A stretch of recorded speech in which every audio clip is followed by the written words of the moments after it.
The mystery of the Nephilim no one can solve. The Nephilim are one of the most mysterious beings mentioned in the Bible. They appear briefly in Genesis, yet their existence has sparked endless debates. Who were they? Were they fallen angels, giants, or something else? And what happened to them? The Bible gives only a few details, leaving many questions unanswered. Some believe the Nephilim were the offspring of angels and humans. Others think they were simply mighty warriors. The truth remains uncertain, and the mystery continues. The first mention of the Nephilim is in Genesis chapter 6, verses 1 to 4. When men began to multiply on the face of the land and daughters were born to them, the sons of God saw that the daughters of man were attractive, and they took as their wives any they chose. Then the Lord said, My spirit shall not abide in man forever, for he is flesh. His days shall be 120 years. The Nephilim were on the earth in those days and also afterward, when the sons of God came into the daughters of man and they bore children to them. These were the mighty men who were of old, the men of renown. This passage suggests that the Nephilim were the offspring of the sons of God and human women. But who were these sons of God? There are three main theories about who the Nephilim were. First, the fallen angel theory. Many believe the sons of God were fallen angels. This idea comes from the book of Job, where sons of God refers to angels. According to this theory, some angels rebelled against God, came to earth and had children with human women. Their offspring were the Nephilim, giant, powerful beings with supernatural strength. This view is supported by the Book of Enoch, an ancient Jewish text that expands on the Nephilim story. It describes a group of angels called the Watchers who took human wives and taught people forbidden knowledge. Their children became giants who corrupted the earth. Because of this, God sent the flood to destroy them. However, the Book of Enoch is not part of the Bible, and not all scholars accept it as reliable. The idea of angels having children with humans also raises questions, since Jesus said that angels do not marry. The human kings theory. Another view is that the sons of God were powerful human rulers.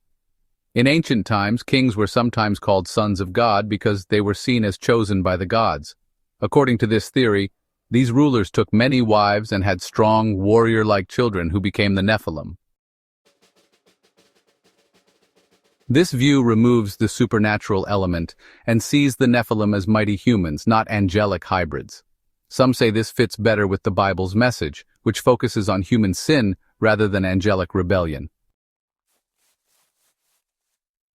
The Sethite theory. A third theory is that the sons of God were descendants of Seth, Adam's son. Seth's descendants were faithful to God, while Cain's descendants were wicked. According to this view, the sons of God were godly men who married the daughters of men, Cain's descendants, leading to corruption and violence. Supporters of this theory point out that the Bible often contrasts the lines of Seth and Cain. However, this explanation does not fully account for why the Nephilim were so different from other humans. The Bible suggests that the Nephilim were physically different from normal humans. The word Nephilim is sometimes translated as giants, and they are described as mighty men. Numbers 13:33 mentions the Nephilim again when the Israelites sent spies into Canaan. And there we saw the Nephilim, the sons of Anak, who come from the Nephilim, and we seemed to ourselves like grasshoppers, and so we seemed to them. This verse suggests that the Nephilim were massive in size, so much so that the Israelites felt tiny compared to them. However, some argue that the spies may have exaggerated out of fear. In other ancient writings, giants appear in many cultures. Stories from Mesopotamia, Greece, and other regions tell of massive beings who ruled or fought against gods and humans. Some believe these myths could be distorted memories of the Nephilim. The Bible says that God sent the flood to wipe out the wickedness on earth, which included the Nephilim. But Numbers 13:33 suggests that the Nephilim appeared again after the flood. How is that possible? There are a few explanations. The name Nephilim was used later to describe other giants, but they were not the same beings as before. Some of Noah's descendants carried Nephilim DNA, possibly through the wives on the ark. A second group of fallen angels came after the flood and created new Nephilim. The Bible does not give a clear answer, leaving room for speculation. If the Nephilim continued after the flood, they eventually disappeared. Some believe they were wiped out when the Israelites conquered Canaan. Others think they died out over time. Some researchers believe ancient structures like the pyramids or megalithic sites were built by the Nephilim or their descendants. They argue that such massive constructions required superhuman strength or advanced knowledge. However, there is no solid proof of this. Others suggest that the Nephilim bloodline still exists today in some form, but this idea is mostly speculation. Why does the Bible mention the Nephilim at all? One possible reason is that they represent the ultimate corruption of humanity. Their existence shows how sin spread and how deeply the world fell into evil before the flood. Their story also warns against pride and rebellion. Whether they were angelic hybrids or mighty warriors, the Nephilim were a product of defiance against God's order. In the end, they were destroyed, showing that no power can stand against God.